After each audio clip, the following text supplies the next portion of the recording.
Thank you.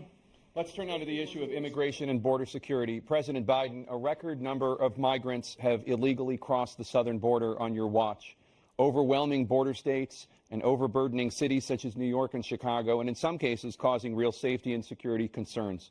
Given that, why should voters trust you to solve this crisis?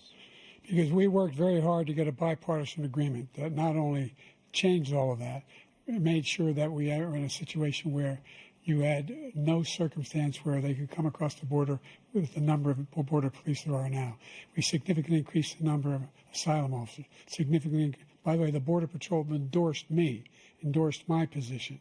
In addition to that, we found ourselves in a situation where when he was president, he was separating babies from their mothers, putting them in cages, making sure the families were separated. That's not the right way to go. What I've done since I've changed the law, what's happened? I've changed it in a way that now you're in a situation where there are 40% fewer people coming across the border illegally. That's better than when he left office. And I'm going to continue to move until we get the total ban on the total initiative relative to what we're going to do with more Border Patrol and more asylum officers. President Trump? I really don't know what he said at the end of that sentence. I don't think he knows what he said either. Look, we had the safest border in the history of our country. The border, all he had to do was leave it. All he had to do was leave it. He decided to open up our border, open up our country to people that are from prisons, people that are from mental institutions, insane asylum, terrorists. We have the largest number of terrorists coming into our country right now, all terrorists, all over the world, not just in South America, all over the world. They come from the Middle East, everywhere. All over the world they're pouring in.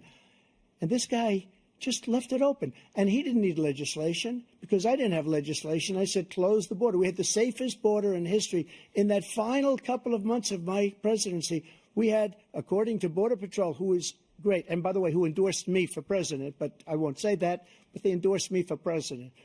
Brandon, just speak to him. But look, we had the safest border in history. Now we have the worst border in history. There's never been anything like it. And people are dying all over the place, including the people that are coming up in caravans. Thank you, President Trump. President Biden?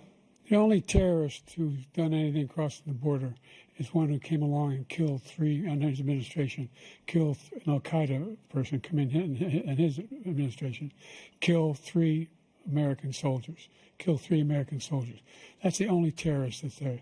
I'm not saying that no terrorist ever got through, but the idea they're emptying their prisons, we're welcoming these people, that's simply not true. There's no data to support what he said. Once again, he's exaggerating, he's lying.